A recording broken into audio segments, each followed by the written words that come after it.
yeah. Senator from Texas. Mr. President, many Americans remember waking up on Saturday morning to watch their favorite cartoons, including shows like The Jetsons. As I look at the Senate pages who are here, I suspect none of you have any memory of The Jetsons. For those who are under 40 in the chamber or watching at home, The Jetsons was a futuristic cartoon set in the year 2062.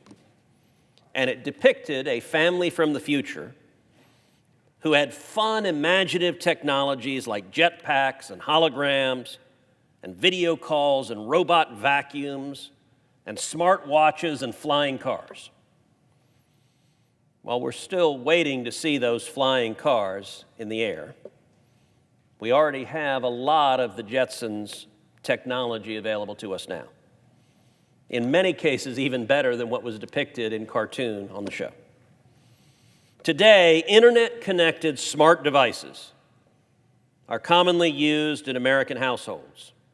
Light bulbs, mirrors, air fryers, coffee makers, trash cans, kitchen faucets, refrigerators, and more are all becoming, quote-unquote, smart. And we're able to control them with our phones or voice commands. A lot of that is really cool. It's expected that in a few years, nearly 70% of American households, more than 80 million households, will own at least one smart home product. And this is by and large a good thing. Smart devices can help us improve our quality of life and complete daily tasks more easily. But with any technological advancement, there can be trade-offs. And for smart devices, one of the potential trade-offs is our privacy. In Texas, we've become very aware of that cost. The past few years, smart thermostats have allowed electric companies to control the temperature in your own home from afar in the name of conserving energy. Furthermore, a lot of Americans don't realize or expect that the growing number of smart household devices and appliances have cameras on them and microphones that can surreptitiously record families and transmit data. In other words, when you're buying a new refrigerator, you don't expect your fridge to record you or listen to you or spy on you without your knowledge.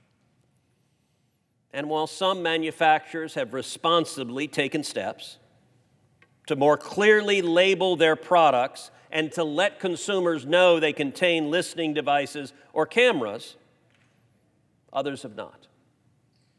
And so, I've introduced bipartisan legislation, which I authored alongside Senator Cantwell of Washington, a Democrat and the chairman of the Commerce Committee. I'm the ranking member of the Commerce Committee.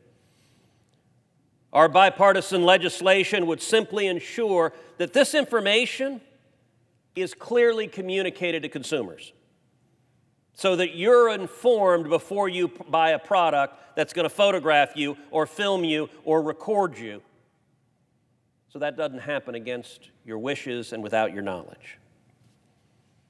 Now, I expect in a minute we're going to hear opposition to my bill. Opposition focused on the proposition that any mandate put on a private company is somehow a burden. And it's a mandate to require your refrigerator manufacturer to tell you if your fridge is spying on you. Now, I'm sympathetic to the argument that there are too many mandates from government, and that many of the mandates are unnecessary and burdensome and costly. But requiring a manufacturer to tell you if they're spying on you does not fall into that category.